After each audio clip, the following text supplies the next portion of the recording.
Hello again. For this video, we're going to talk about absolute value functions. We're going to show how to graph, calculate, or determine the domain range, and talk about the transformations specifically for graphing purposes.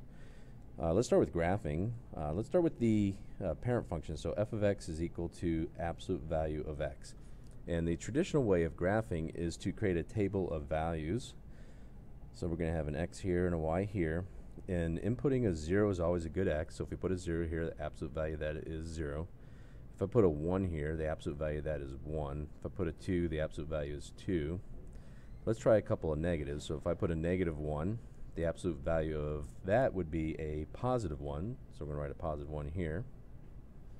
If we put a negative 2 in there, the absolute value of negative 2 is negative 2. So we now actually have a few points here. And then we'll go take a look at the graph. So here's our graph of our parent function. You can see 0, 0, the origin. 1, 1 was a point, 2, 1 was a point, or 2, 2 was a point. And also negative 1, 1, and negative 2, 2. Those all match. This should be a 2, positive 2 here. Those all match those points. You can clearly see that an absolute value function creates a V shape. It looks very similar to a parabola or a quadratic, and it also has an axis of symmetry right down the middle through its vertex. And on the right hand side you'll see it's linear, it's straight, so it also has a slope of 1 over 1. And on the left hand side it has the mirrored negative 1 over 1. And that's what our basic function looks like. Now as far as the domain goes, we want to see how far to the right and how far to the left our x's can go, because that's what domain is. So the domain on this, and domain on pretty much any absolute value function, is going to be all real numbers. So our x's will be greater than negative infinity, and at the same time less than positive infinity, or you could just say all real numbers. As the range goes, the range is up and down, calculating up and down. So when we look at this, we can see the lowest point on our range here is 0, but the rest of the y values along this point here, or these lines, go infinitely up. So our range, one way of putting our range would be all y's that are greater than or equal to 0. And you'll start to realize that your range is limited to wherever the location of the vertex is, specifically the y coordinate of the vertex. Another way we could write this is y is greater than or equal to 0 and less than infinity at the same time. So you could write this as a compound the same way as we did up here. But anyway, the domain again is going to be all real numbers. The range depends on the location of the vertex, and it's going to start at the y coordinate of your vertex. Transformations. So let's suppose we're going to base everything off of our parent function over here. So if we have, let's say, f of x plus 2, that's the same thing as taking our parent function here, absolute value of x, and adding 2 on the outside. And if you remember back to transformations, this is a vertical translation up 2 in the graph. So this graph right here would have moved up 2. Everything would have moved up 2. This would have moved up 2. This would have moved up 2. Everything just moves up 2.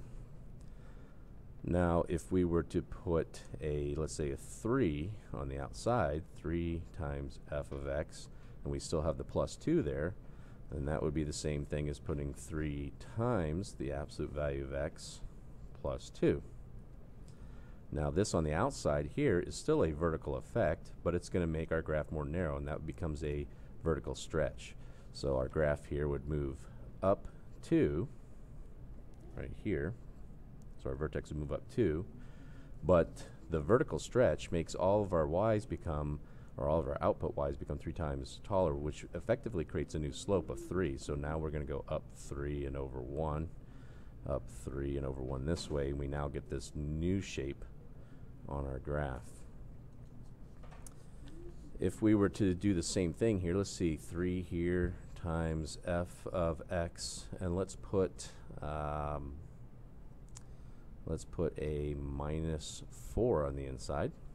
We still have the plus 2 on the outside. That's the same thing as saying 3 times the absolute value of x minus 4 plus 2.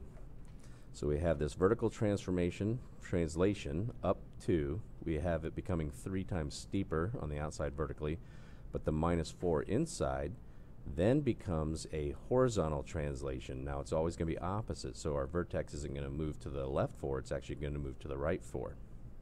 So our vertex is going to move to the right 4 and up 2.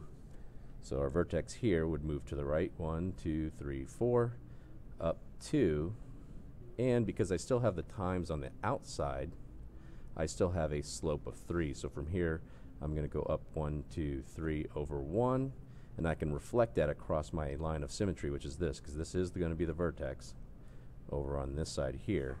And now I have my new graph.